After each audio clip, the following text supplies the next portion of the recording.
রোজা ভঙ্গের কারণ। যেসব কারণে রোজা ভেঙে যায় এবং তা একটি রোজার পরিবর্তে একটি রোজা কাজা করা ওয়াজিব হয়। 1 নাম্বার, কানে বা নাকে ওষুধ দিলে।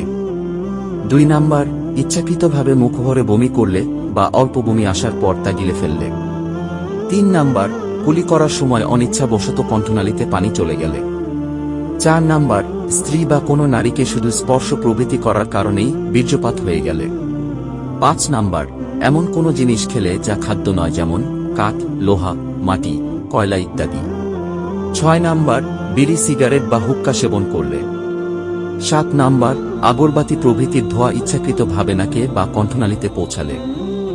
8 নাম্বার, ভুলে পানাহার করার পর রোজা ভেঙে গেছে মনে করে কোনো কিছু পানাহার করলে।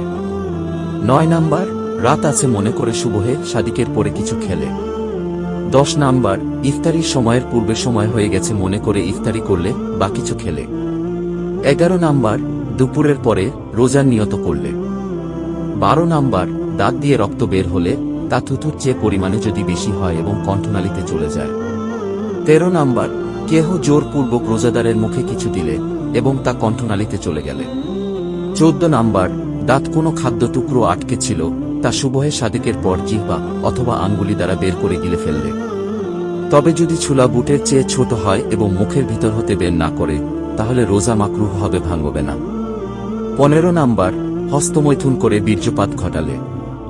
16 নাম্বার, পেশাব বা পায়খানার রাস্তায় ওষুধ, পানি, তৈল বা ভিজা আঙ্গুল প্রবেশ করালে অথবা শুকনো আঙ্গুল পুরোটা প্রবেশ করিয়ে পুরোটা বা কিছুটা বের করে আবার প্রবেশ করালে।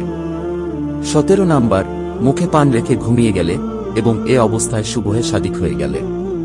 18 নাম্বার, নস্যি গ্রহণ করলে বা কানে তেল ঢাললে। 19 নাম্বার, রোজার নিয়ত ব্যতীত রোজা রাখলে। 20 নাম্বার, স্ত্রীর বেহুশ, অচেতন বা ঘুমন্ত অবস্থায় তার সাথে সহবাস করলে স্ত্রীর উপর শুধু কায়া ওয়াজিব হবে। 21 নাম্বার, নফল রোজা রেখে ভেঙে ফেললে। 22 নাম্বার, এক দেশে রোজা শুরু করে অন্য দেশে চলে গেলে।